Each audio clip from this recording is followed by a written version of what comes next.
We're here at Fineshade Wood this morning. It's still very early in the morning, it's about 7:20. Haven't been here for about 4 years. We're in the car park at the moment. There's lots of these shaggy inkcap fungi on view. We're going to take the path through the wood to the wildlife hide this morning. Fineshade used to be an excellent place to see fallow deer. You could see them as you walked through this part of the wood, but the Forestry Commission has made it much more of a family kind of place. Lots of dogs running around and cycle tracks and so on. So the deer, I think, have been forced deeper into the wood. But just up this track, maybe a couple of 100 yards, is a wildlife hide. So we're going to check that out. Last time we were here about 4 years ago, we did see some crossbills. That's one of the foresters' houses now. What a wonderful place to live. Well, the wildlife hide is about 200 metres down this track. So we're going to get settled in that. It's just started to rain. This is the view from the hide, as I remember it. A row of feeders directly in front of the hide window there. Nothing on those at the moment. We've got a moorhen. And in the top of the really tall tree, just to the right there, we've got a carrion crow. Excellent, which has now been joined by a missel thrush. It's probably the best shot of a missel thrush I've got in a long time, and it's been joined by yet another missel thrush. Not quite sure if they're a pair, or would they be a pair at this time of year, I don't know. It's quite an impressive looking bird, a lot bigger than a song thrush, of course. It really is raining now. It's coming on quite heavily. And in the bush next to the feeders, we've got a blue tit coming to feed on the feeders. And a robin. It's important as the days get colder to put food out for the birds.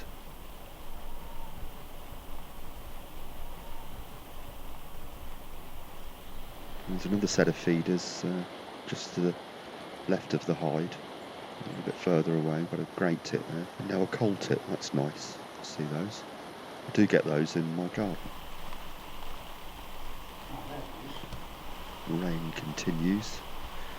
It's not the best kind of weather for watching wildlife, but all we can do is sit it out and hope the weather improves and see what comes along. At least we're dry in here. The dunnock has just emerged from the bush there.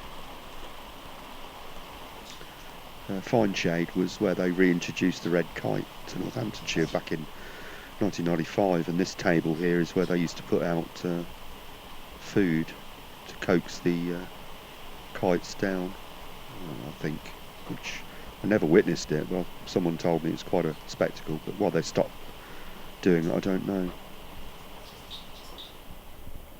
There's a bit of a breeze getting up now, so hopefully it will blow this rain through. Seems to be getting a little bit brighter, although it's raining heavily. The forecast is for the rain to blow through by this afternoon, and even the moorhen is hunkering under the bush there, sheltering. The rain is blowing across quite fast, so fingers crossed.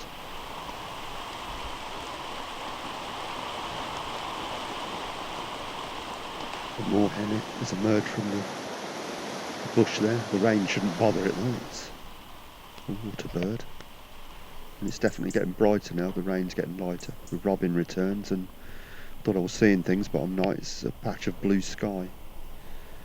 And now Fineshade is bathed in autumn sunlight at last. We've got a coal tit just coming into the bush, thinking about coming to the feeders. Coal tits have a green status with the RSPB, and in the winter they'll join forces and flock with other species of tit, blue tits and great tits, etc., in search of food. But what a cracking little bird that is. Absolutely stunning. And looking up in the top of the tree, the missel thrush is back, and that's much better. Light, stunning bird, standing against the blue autumn sky there. Fantastic. That's the best shot of a missel thrush I've got in a long time. Well, it's time we were making our way back to the car. It's going to be really pleasant walking through this beautiful woodland, the sun after the rain. As I mentioned earlier, a few years ago you were guaranteed to see deer from here. I'm not saying that you don't see them in this part of the wood, it's just that the last time we've been here I haven't seen any, and people who have been here who I know haven't seen any. So I fear that I've been driven deeper into the wood because the Forestry Commission have made it more of a recreational place, as I said. Well, we're back at the car park now, and I'd like to leave you with some archive footage from way back in 2007 when I came here on a beautiful, magical, frosty October morning and witnessed fallow deer from the hide.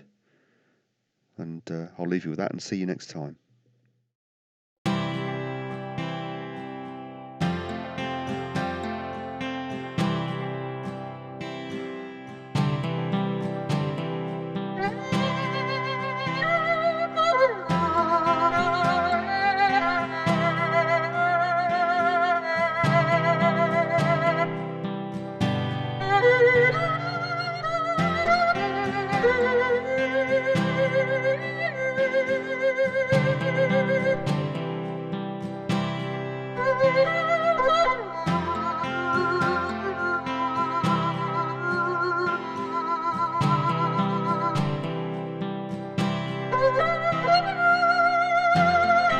Thank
you.